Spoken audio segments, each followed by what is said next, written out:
Morning બધાને। આપણે સ્વાધ્યાય 6 ની અંદર દાખલા નંબર 8 સુધી આપણે અગાઉના વિડીયોમાં જોયેલું છે। દાખલા નંબર 9 માં આપણે જોઈ લઈએ। દાખલા નંબર 9 લંબચોરસ આધાર અને પૃષ્ઠ ધરાવતી ખુલ્લી ટાંકીની ઊંડાઈ 2 મીટર તથા ઘનફળ 8 મીટર ક્યુબ છે। આધારના બાંધકામની કિંમત 70 રૂપિયા પ્રતિ મીટર સ્ક્વેર। આધારના એટલે તળિયાના અને પૃષ્ઠ એટલે બાજુઓ, પૃષ્ઠના બાંધકામની કિંમત રૂપિયા 45 પ્રતિ મીટર સ્ક્વેર છે। તો ન્યૂનતમ ખર્ચ આપણે મેળવવાનો છે। આપણી આ રકમ છે લંબચોરસ આધારના પૃષ્ઠો ધરાવતી મિત્રો ટાંકી છે। એટલે કહેવા શું માંગે છે, નીચે એક ટાંકી છે, ટાંકીનું જે નીચે તળિયું છે ને લંબચોરસ છે। લંબચોરસ આધાર, લંબચોરસ એટલે મિત્રો લંબાઈ ને પહોળાઈ અલગ અલગ છે। લંબાઈ આપણે x ધારીએ અને પહોળાઈ આપણે y ધારીએ। જો ચોરસ કીધું હોત તો આપણે લંબાઈ ને પહોળાઈ આપણે સરખી ધારવી પડે। અહીંયા લંબચોરસ કીધું છે માટે લંબાઈ ને પહોળાઈ આપણે x અને y ધારી લઈએ। તો ધારો કે ટાંકીની લંબાઈ x અને પહોળાઈ y છે, એની ઊંડાઈ આપણને આપ્યું છે, ટાંકીની ઊંડાઈ 2 મીટર છે। તો ઊંડાઈ આપણને 2 મીટર આપેલી છે, લંબાઈ x છે, પહોળાઈ y છે। તો એનું ઘનફળ, કારણ કે એ લોકોએ આપણને પ્રતિ મીટર સ્ક્વેર ભાગતા કે ટાંકી બનાવી, આપણે ટાંકીમાં તો આખું ઘનફળ આવે એમાં, તો ટાંકીનું ઘનફળનું સૂત્ર લેવું પડે અને એ લોકોએ આપણને આપ્યું છે કે ઘનફળ 8 મીટર ક્યુબ છે, એટલે આપણે ઘનફળનું સૂત્ર મૂકવું પડે। તો ઘનફળ v બરાબર લંબાઈ ગુણ્યા પહોળાઈ ગુણ્યા ઊંચાઈ। લંબાઈ આપણા x, પહોળાઈ y અને ઊંડાઈ એની આપણી 2, તો 2xy આપણને ઘનફળ મળી ગયું। પણ તમને 2xy ને કે ઘનફળ 8 મીટર ક્યુબ આપેલું છે, તો 2xy બરાબર 8 આપણને આપેલા છે, તો xy બરાબર 4 આપણને મળશે। તો એ લોકોએ જે આપણને ઘનફળ આપેલું હતું એ વાક્ય ઉપરથી આપણે આટલું કામ કરી શક્યા। ચલો અહીંયા સુધી કોઈને પ્રોબ્લેમ? ફરી એકવાર, લંબચોરસ આધાર, આધાર એટલે મિત્રો નીચેનો ભાગ, લંબચોરસ આધાર વાળી એક ટાંકી છે, તો લંબાઈ x અને પહોળાઈ આપણે y ધારવાની। ઊંડાઈ લોકોએ આપણને 2 આપેલી છે, તેનું ઘનફળ લંબાઈ પહોળાઈ ને ઊંડાઈ કાં તો ઊંચાઈ, x y અને 2 તો 2xy, 2xy બરાબર 8 આપણને આપ્યા છે, તો xy બરાબર 4। હવે રકમ આગળ વાંચીએ। અહીંયા પ્રતિ મીટર સ્ક્વેર શબ્દ છે। મીટર સ્ક્વેર મિત્રો ક્ષેત્રફળ કહેવાય।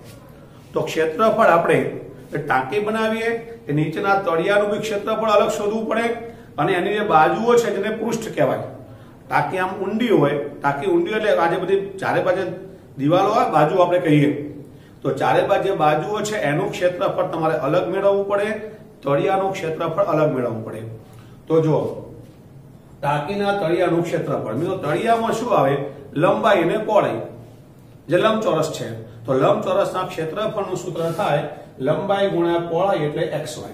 તો નીચે જ આખું તળિયું છે એ તળિયાનું ક્ષેત્રફળ જે આપણે કહીએ છીએ, તો તળિયાના ક્ષેત્રફળનું સૂત્ર xy અને ટાંકીની ચારે બાજુનું ક્ષેત્રફળ, તો મિત્રો ચારે બાજુનું ક્ષેત્રફળ લઈએ તો આ સૂત્ર છે, આ બાપ ધારો કે આ x માપ છે, તો આ x અને આ x એટલે 2x થઈ ગયા, તો 2x, y અને y એટલે 2y, તો 2 કૌંસમાં 2x 2 કૌંસમાં 2y, કારણ 2 બાજુ આવે તો 2 કૌંસમાં 2x અને 2 કૌંસમાં 2y, એટલે કે 4x અને 4y, એટલે આપણને મળશે મિત્રો 4 કૌંસમાં x પ્લસ y।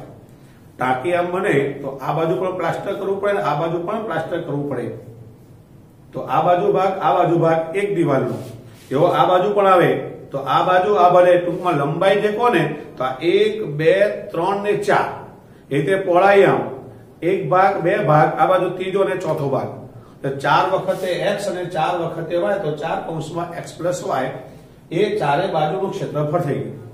હવે ટોટલ ક્ષેત્રફળ, ખુલ્લી ટાંકીનું કુલ ક્ષેત્રફળ, તો મિત્રો ખુલ્લી ટાંકી મતલબ ઉપર નથી કઈ, ઉપરના ભાગનું કઈ નહીં, તળિયાનું અને ચારે બાજુઓનું, તો તળિયાનું ક્ષેત્રફળ અને ચારે બાજુનું ક્ષેત્રફળ, તળિયાનું ક્ષેત્રફળ xy, ચારે બાજુનું ક્ષેત્રફળ 4 કૌંસમાં x પ્લસ y, આ મિત્રો ટોટલ ક્ષેત્રફળ આવી ગયું।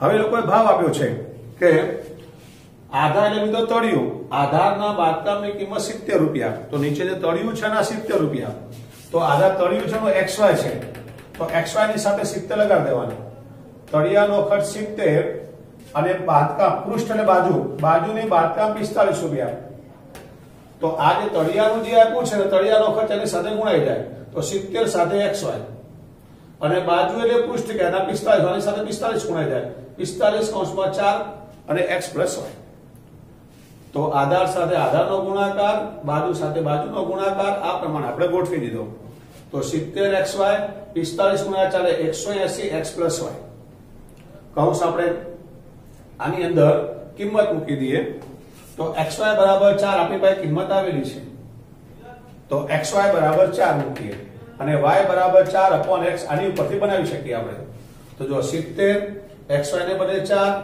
180 આ x અને y ની કિંમત 4 upon x, કૌંસ આપણે છોડી દઈએ, તો 7 ચોક 28 280 180x અને 18 ચોક 72 720x, મિત્રો આ બધું x ના સ્વરૂપમાં આવી ગયું, માટે આપણું સમીકરણ f of x આવી ગયું, આપણે f of x સુધી જ બરાબર ધ્યાન આપવાનું છે, તો f of x આયા પછી તમને ખબર છે પહેલું વિકલન કરો, બીજું વિકલન કરો, પહેલા વિકલન બરાબર 0 મૂકી દો, x ની કિંમત મળી જાય, દ્વિતીય વિકલનમાં મૂકી દો, પછી તો બહુ સિમ્પલ છે, મેઈન તમારે રકમ સમજીને fx સુધી આવવું એ જ ખૂબ અગત્યનું છે, ત્યાં સુધી તમે આવી ગયા સમજી લેવાનું કે પાછા તો લગભગ તમને આવડશે, તો ફરી મિત્રો તમે આ xy બરાબર 4 આવડી ગયું, હવે ક્ષેત્રફળની વાત કરી છે એમાં, તો પેલા તળિયાનું ક્ષેત્રફળ લંબાઈ ગુણ્યા પહોળાઈ, ચારે બાજુનું ક્ષેત્રફળ, તો 4 કૌંસમાં x પ્લસ y, ચારે બાજુનું ક્ષેત્રફળ 4 કૌંસમાં x plus y,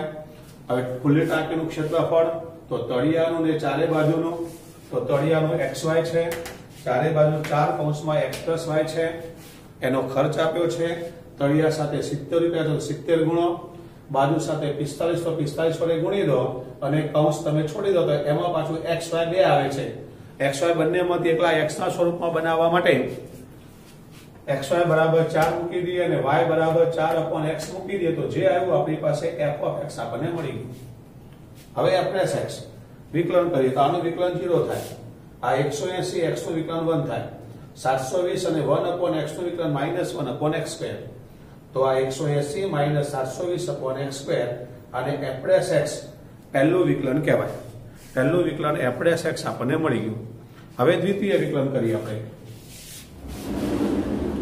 f double dash x, તો જો આ 180 અચળ સંખ્યા છે એનું વિકલન 0 થાય અને 720 x ની 2 ઘાત નો x ની -2 ઘાત કરીએ તો -2 x ની -3 n x ની n -1 પ્રમાણે, તો 18 દુ 36 360 x ની -3 ઘાત મળી ગઈ, તો 360 ના છેદમાં x ક્યુબ આ દ્વિતીય વિકલન થઈ ગયું, હવે આપણા નિયમ પ્રમાણે મહત્તમ કે ન્યૂનતમ મૂલ્ય માટે f પ્લસ x બરાબર 0 થાય, તો આપણું જે પહેલું વિકલન હતું, આપણે પહેલું વિકલન આના બરાબર 0 આપણે મૂકી દેવાના, તો 180 720 ના છેદમાં x સ્ક્વેર એના બરાબર 0, x સ્ક્વેર લસા લઈ લઈએ, તો 180 x સ્ક્વેર -720 બરાબર 0, 180 x સ્ક્વેર બરાબર 720, x સ્ક્વેર બરાબર 720 ના છેદમાં 180, તો 18 ચોક 72, તો મિત્રો આપણને 4 કિંમત મળશે, x સ્ક્વેર બરાબર 4, માટે x બરાબર +or-2, પણ મિત્રો લંબાઈ ને પહોળાઈ માઈનસમાં ના હોય માટે માઈનસ ન લખાય, x બરાબર 2, હવે આ x ની કિંમત દ્વિતીય વિકલનમાં મૂકી દેવાની, તો f ડબલ ડેશ x બરાબર 360 ના છેદમાં x ક્યુબ, x ની કિંમત આપણે 2 મૂકે તો નીચે 2 નો ઘન, તો 360 ના છેદમાં 8, આ જે પણ કિંમત આવશે મિત્રો એ ધન આવશે, કારણ કે ઋણ તો છે જ નહીં અને ગ્રેટર ધેન 0 માટે ન્યૂનતમ મૂલ્ય મળે, એટલા માટે મિત્રો રકમની અંદર ન્યૂનતમ શબ્દ છે, અહીંયા જે આવે તે શબ્દ મિત્રો રકમમાં હોય છે, હવે આપણે મેળવવાનું છે ન્યૂનતમ ખર્ચ લાવવાનો છે, તો આપણી પાસે ખર્ચ વાળું સમીકરણ 70 રૂપિયા ને 45 રૂપિયા મૂકવાથી ખર્ચનું સમીકરણ આપણી પાસે આ આવ્યું હતું, આ f of x હતું આપણું,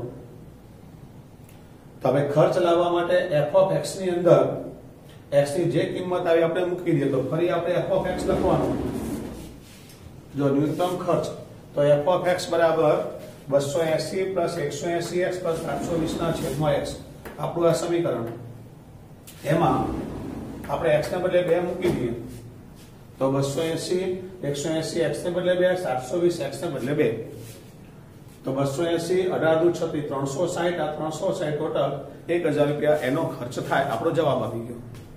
બોલો સમજાઈ ગયું? ફરી એકવાર રિપીટ કરીએ આપણે એને. જો લંબચોરસ મિત્રો આધાર છે તો લંબાઈ x પહોળાઈ y ઊંડાઈ 2 ઘનફળનું ક્ષેત્રફળ લંબાઈ પહોળાઈ ઊંચાઈ x y અને 2 એટલે 2xy. ઘનફળ તમને 8 આપ્યું છે તો 2xy બરાબર 8 તો xy બરાબર 4. ઘનફળનું કામ પૂરું થઈ ગયું. હવે મીટર સ્ક્વેર એટલે ક્ષેત્રફળ. તો આપણે ક્ષેત્રફળ શોધવાનું છે. પહેલા તળિયાનું ક્ષેત્રફળ લઈ લઈએ. લંબાઈ ગુણ્યા પહોળાઈ એટલે x અને y. પછી બાજુઓનું એટલે પૃષ્ઠનું લઈ લઈએ આપણે ચારે બાજુનું. તો 4 કૌંસમાં x + y 2 કૌંસમાં 2x અને 2 કૌંસમાં 2 એટલે 4 કૌંસમાં x + y. તો કુલ ક્ષેત્રફળ તળિયાનું ક્ષેત્રફળ અને ચારે બાજુનું ક્ષેત્રફળ તળિયાનું xy અને આ 4 કૌંસમાં x + y આ ક્ષેત્રફળ આવી ગયું. હવે એનો ખર્ચો આપ્યો છે તો તળિયાનો 70 રૂપિયા છે આની સાથે 70 ગુણો અને બાજુનો 45 છે આની સાથે 45 ગુણો. આજે આવી ગયો એની અંદર આપણી પાસે જે આગળ xy બરાબર 4 આવ્યા છે તો xy બરાબર 4 મૂકી દો અને y બરાબર 4/x મૂકી દો. બધું x ના સ્વરૂપમાં આવી ગયું અને આપણે કૌંસ છોડી દઈએ અને જે આપણને મળે છે મિત્રો f(x) મળી ગયું. આ f(x) આવ્યા પછી f'(x) આનું પહેલું વિકલન કરો 0 180 કૌંસમાં 1 720 -1/x². તો આ જે આવે છે તે f'(x) આવ્યું. હવે દ્વિતીય વિકલન કરીએ આપણે f'(x) f'(x)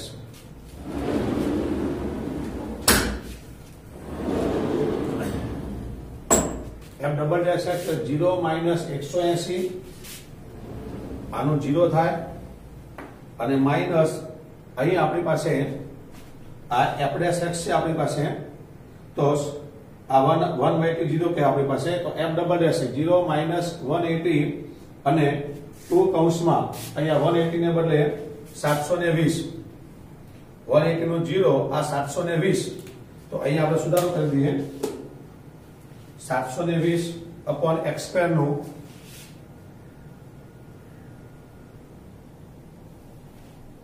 720 અને -2x ની -3 તો 72 144 2 દુ 4 7 દુ 14 એટલે અહીંયા મિત્રો આપણને 144 1440/x³ એવો આપણને f'(x) મળશે. અહીંયા બી આપણે સુધારી દઈએ. પછી ટૂંકમાં મિત્રો જો આનું આપણે દ્વિતીય વિકલન કરીએ આ f'(x) દ્વિતીયમાં 0 થઈ જાય -720 લખી x² નું -2x ની -3 માઇનસ માઇનસ પ્લસ 72 144 0 આ પ્રમાણે મળશે. હવે આપણા નિયમ પ્રમાણે મહત્તમ કે ન્યૂનતમ મૂલ્ય માટે f'(x) બરાબર 0 થાય. આપણી પાસે જે f'(x) હતા 180 - 720 ના છેદમાં x² બરાબર 0 આ બાજુ ગુણાઈ જાય તો આપણને x² બરાબર 4 તો x બરાબર 2 મળશે. હવે f'(x) 144 0 અહીંયા તો 144 અહીંયા પણ મિત્રો 144 અહીંયા પણ 144. હવે આ જે બી જવાબ આવશે એટલે ગ્રેટર કારણ કે ધન છે માટે ગ્રેટર ધેન 0 માટે ન્યૂનતમ મૂલ્ય મળે. હવે ન્યૂનતમ ખર્ચ લાવવો છે આપણે તો આપણી પાસે f(x) નું સમીકરણ હતું આ જે f(x) નું આપણું સમીકરણ છે આ એ સમીકરણ બેઠું આપણે ત્યાં લખી દેવાનું. એમાં x ને બદલે 2 આવ્યા છે તો x ને બદલે આપણે 2 મૂકી દઈએ જે આવ્યો તો આપણો જવાબ આવી ગયો. બોલો આવડી ગયો બરાબર દાખલો. આપણે મિત્રો ખાલી મેથડ યાદ રાખવાનું છે આમાં કે રકમ જોઈ એક f(x) લાવતા તમને આવડવું જોઈએ. બસ f(x) આવી ગયો પછી પહેલું વિકલન કરો બીજું વિકલન કરો. પહેલા વિકલન બરાબર 0 મૂકી દો x ની કિંમત મળી જાય. એ x ની કિંમત દ્વિતીય વિકલનમાં મૂકી દો જો ગ્રેટર ધેન 0 મળે તો ન્યૂનતમ ને લેસ ધેન 0 મળે તો મહત્તમ. એ જ x ની કિંમત આપણે f(x) માં મૂકી દેવાની એ આપણો જવાબ આવી ગયો. બધા દાખલા માટે કોમન મેથડ મેં તમને આપેલી છે. દાખલા નંબર 10 ચોરસની પરિમિતિ તથા વર્તુળના પરિઘનો સરવાળો અચળ k છે. અહીંયા મિત્રો બે આકૃતિ છે ચોરસ અને વર્તુળ. ચોરસની બાજુની લંબાઈ વર્તુળની ત્રિજ્યા કરતા બમણી તો ક્ષેત્રફળનો સરવાળો ન્યૂનતમ છે. આવું આપણે લાવવાનું છે. તો આપણે ચોરસ અને વર્તુળ માટે ધારી લઈએ. ધારો કે વર્તુળની ત્રિજ્યા r લઈ લઈએ આપણે અને ચોરસની બાજુની લંબાઈ આપણે x લઈ લઈએ. હવે રકમ વાંચીએ. ચોરસની પરિમિતિ. તો મિત્રો ચોરસની પરિમિતિ કેટલી થાય? ચારે બાજુનો સરવાળો. ચોરસની પરિમિતિ ચારે બાજુનો સરવાળો. એક માપ આપણું x છે તો x x x અને x તો 4x. તો ચોરસની પરિમિતિ 4x. તથા વર્તુળનો પરિઘ. વર્તુળના પરિઘનું સૂત્ર આપણને ખબર છે 2πr. તો એ લોકોએ જે બે વસ્તુ આપણને કીધી હતી એ બંને વસ્તુ આપણે બનાવી દીધી કે ચોરસની પરિમિતિ 4x કારણ કે બાજુની લંબાઈ આપણે x લીધી છે, વર્તુળનો પરિઘ 2πr. હવે એ બેનો સરવાળો અચળ કે છે તો આ બેનો આપણે સરવાળો કરવાનો છે.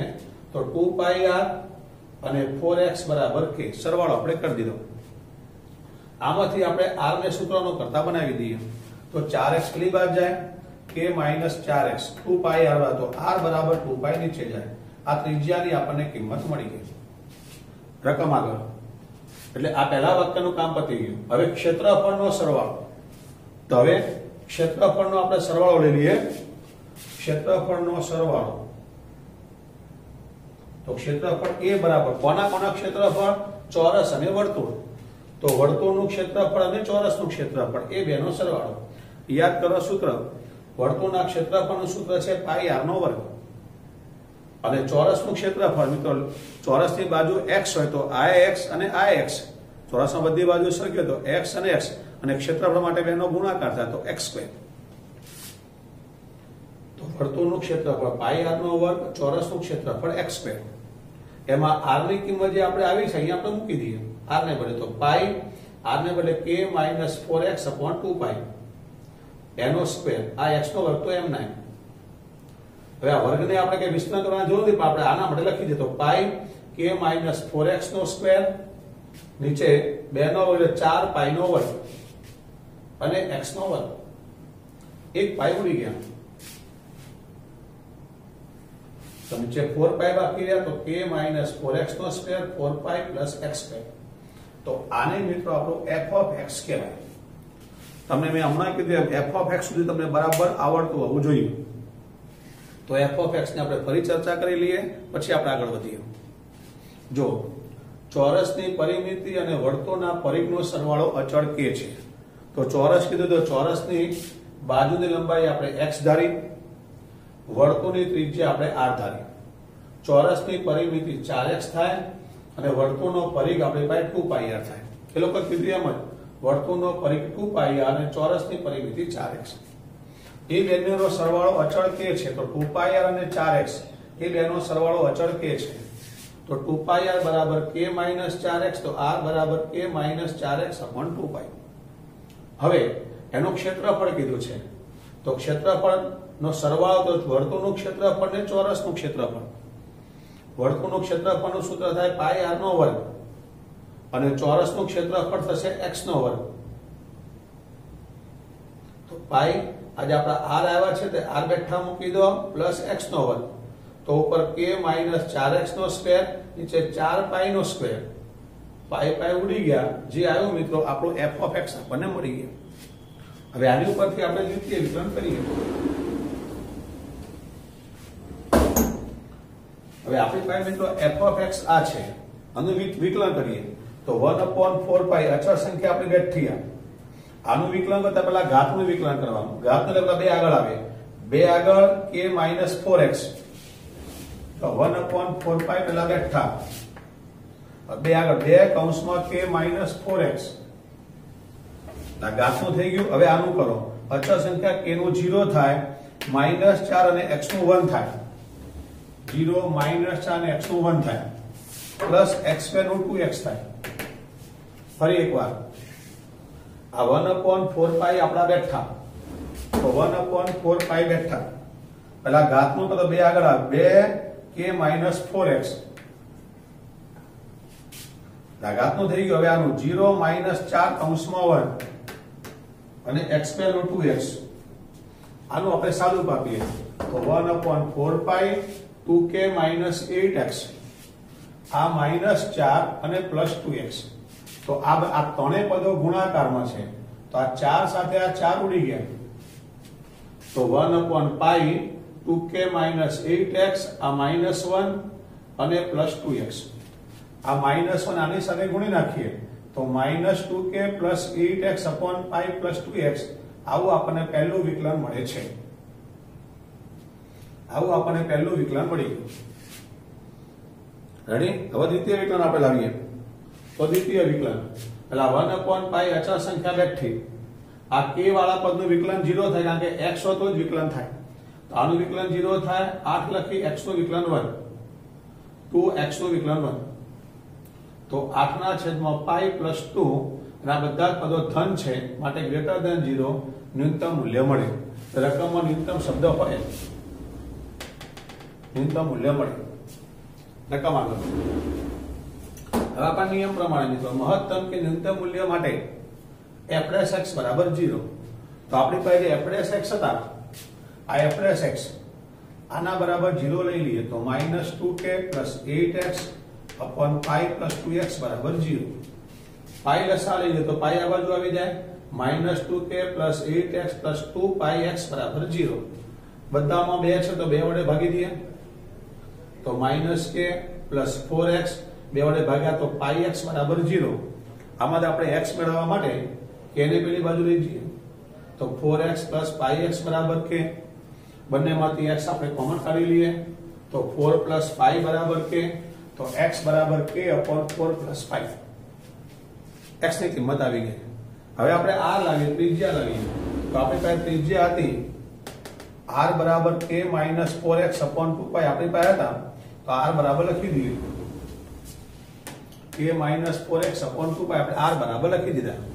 એમાં x ની જે કિંમત આવી છે અહીંયા ગોઠવી દઈએ x ને બદલે તો k - 4 x ને બદલે આ k upon 4 + π upon 2π. આમાં આપણે 4 + π લસા લઈ લઈએ તો આ 2π તો બેઠા લખવા પડે. આ 4 + π લસા તો 4 + π અહીંયા ગુણાઈ જાય તો 4k + kπ - 4k. આ 4 + π આપણે અહીંયા ગુણો આપણે લસા લઈએ તો k ની સાથે આપણે ગુણીએ તો 4k + kπ - 4k. 4k 4k બંનેમાંથી ઉડી ગયા તો kπ upon 2π 4 + π જો π ઉડી ગયા તો k upon 2 4 + π. પણ મિત્રો k upon 4 + π આખા માટે આપણે x મૂકી શકીએ. k upon 4 + π આખા માટે આપણે x મૂકીએ તો x upon 2. તો r ની વાત હતી આ r ના માટે આપણે ગણતરી કરો r = x upon 2 તો x = 2r આપણને મળી ગયા જે આપણે લાવવાના હતા. રકમ છે ચોરસની બાજુની લંબાઈ એટલે આપણે x ધરી દઉં એ વર્તુળની ત્રિજ્યા કરતા બમણી છે. ત્રિજ્યા આપણે r હતા તો વર્તુળની ત્રિજ્યા કરતા બમણી આપણને મળી ગઈ. દાખલો પરિવાર વર્તુળનો પરિઘ ચોરસ અને વર્તુળ બંને શબ્દો છે તો ચોરસની લંબાઈ આપણે x લઈ લઈએ વર્તુળની ત્રિજ્યા r લઈ લઈએ તો વર્તુળનો પરિઘ એટલે 2πr ચોરસની પરિમિતિ એટલે 4x. હવે આપણે એ બેનો સરવાળો k છે તો 2πr + 4x = k. આમાંથી આપણે r ને સૂત્રનો કરતા બનાવી દઈએ તો r લાવવા માટે 4x પેલી બાજુ જાય πr નીચે એટલે r લાવો છે તો 2π નીચે આવી ગયા. પહેલા વાક્યનું કામ પતી ગયું. હવે એના ક્ષેત્રફળનો સરવાળો લાવવો છે તો ક્ષેત્રફળનો સરવાળો તો ચોરસ અને વર્તુળ બંનેના ક્ષેત્રફળનો સરવાળો લખી નાખવાનો આપણે. તો વર્તુળનું ક્ષેત્રફળ πr² ચોરસનું x². એમાં આપણે જે r લાવ્યા છે તો r ની કિંમત આપણે આમાં ગોઠવી દેવાની k - 4x upon 2π આખાનો સ્ક્વેર. ઉપરનો વર્ગ એમને એમ રાખવા નીચે 4π². π ઉડી ગયા તો k - 4x² upon 4π + x². આને આપણે f(x) નામ આપી દેવાનું. f(x) નામ આપ્યા પછી હવે વિકલન બે વાર વિકલન કરવાનું આપણે. તો પહેલું f'(x) કરવું હોય તો 1 upon 4π આપણે પેલા સાઈડમાં મૂકી દેવાના. પેલા ઘાતનું વિકલન પેલા 2 આગળ આવે તો 2k - 4x પછી કૌંસનું આવે તો 0 - 4 અને 1 અને એક્સ્ટ્રા નું વિકલન 2x. 1 upon 4π 2k - 8x આ -4 આપણા બેઠા આ એમ ના તો 4 4 ઉડી ગયા તો 2k - 8x upon π ને -1 + 2x આ માઈનસ અંદર ગુણી નાખીએ આપણે તો આવું જે સમીકરણ મળી ગયું કે f ડેશ x આપણને મળી ગયું. હવે f ડબલ ડેશ દ્વિતીય વિકલન તો 1/π આપણા સાઈડમાં આનું વિકલન 0 થાય 8 અને x નું વિકલન 1 થાય 2x નું વિકલન 1 થાય તો 8/π + 2 આ બધી ધન સંખ્યા છે માટે ગ્રેટર ધેન 0 માટે ન્યૂનતમ મૂલ્ય મળે. હવે મહત્તમ કે ન્યૂનતમ મૂલ્ય માટે f ડેશ x બરાબર 0 આપણો નિયમ છે. આ f ડેશ x જે આવ્યો છે એના બરાબર 0 આપણે મૂકી દીધું. પાઈ લસા લઈ લઈએ તો -2k + 8x + 2πx બરાબર 0. આમાંથી 2 વડે ભગાય તો 2 વડે ભાગી દીધા અને k ને પેલી બાજુ લઈ જઈ અને x કોમન કાઢી x ને આપણે સૂત્રનો કરતા બનાવી દીધો. x એટલે મિત્રો ચોરસની બાજુની લંબાઈ આપણને મળી ગઈ. હવે ત્રિજ્યા લાવીએ તો ત્રિજ્યા લાવવા ત્રિજ્યા r બરાબર જે આપણી પાસે હતા k - 4x/2π એ આપણે મૂકી દેવાના. k - 4x/2π એમાં x ની કિંમત આપણે આ મૂકવાની k/4 + π. લસા લઈ લઈએ તો આ 2π તો છે 4 + π લસા આ બાજુ ગુણાઈ જાય તો 4k + kπ - 4k 4k 4k ઉડી ગયા. આમાંથી ફરી પાછા જે વધે આમાં ફરી વાર પાઈ ઉડી ગયા તો k/2 કૌંસમાં 4 + π આપણને મળે છે. એમાં k/4 + π આપણી પાસે x છે તો x/2 મળી ગયા. આ 2 આપવા જાય તો x બરાબર 2r જે આપણે લાવવાના છે મિત્રો x એટલે ચોરસની બાજુની લંબાઈ 2r ત્રિજ્યા કરતા બમણી છે. ચોરસની બાજુની લંબાઈ ત્રિજ્યા કરતા બમણી છે. બોલો દાખલો બરાબર સમજાઈ ગયો? બોલો બંને દાખલા એકદમ ક્લિયર તમને? રેડી? આપણે આ વિડીયોમાં આપણે આટલું રાખીએ છીએ. બરાબર? Thank you.